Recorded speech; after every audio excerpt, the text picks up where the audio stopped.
నమస్తే అండి. మిల్ మేకర్తో పులావ్ చూపిస్తున్నాను, తప్పకుండా మీరు కూడా ట్రై చేయండి. ఇప్పుడు మిల్ మేకర్లో వేడి నీళ్ళు వేసి పక్కన పెట్టేసుకొని స్టవ్ మీద ఒక గిన్నె పెట్టి ఆయిల్ వేసి వేడయ్యాక మసాలా దినుసులు వేసుకొని అలాగే కట్ చేసిన పచ్చిమిర్చి ఉల్లిపాయ ముక్కలు వేసుకొని కొద్దిసేపు వేగాక అల్లం వెల్లుల్లి పేస్టు కొత్తిమీర పేస్టు వేసుకోవాలి.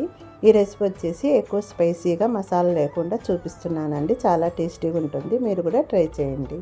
చాలా బాగుంటుంది అన్నమాట. దీని కాంబినేషన్ వచ్చేసి మనకి బంగాళదుంప వంకాయ మసాలా పెట్టి గ్రేవీ చేశాను, చాలా టేస్టీగా ఉంటుంది. ఇప్పుడు వచ్చేసి మిల్ మేకరు నీళ్ళన్నీ వంచేసుకున్న తర్వాత ఇలా వేసుకొని ఇప్పుడు కొబ్బరి పేస్ట్ వేసుకోవాలి. మిల్ మేకర్కి తగినంత ఉప్పు వేసుకొని వేయించుకోవాలి 5 నిమిషాలు.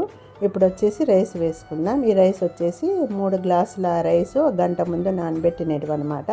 ఇవి వేసుకున్న తర్వాత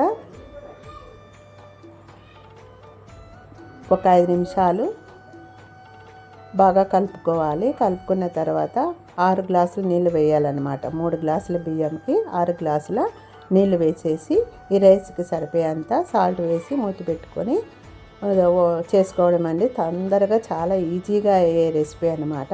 కొన్ని మాసాల్లో మనము పూజ చేసుకుంటూ ఉంటాం కదండి. అదే కార్తీక మాసం మాఘమాసం అట్లా అని, అలాంటప్పుడు అవాయిడ్ చేస్తాం కదా నాన్ వెజ్. అలాంటప్పుడు ఇలా ట్రై చేసామంటే నాన్ వెజ్ తినలేదనే ఫీలింగ్ అయితే ఉండదన్నమాట. అంత బాగుంటుంది రెసిపీ, తప్పకుండా మీరు ట్రై చేయండి.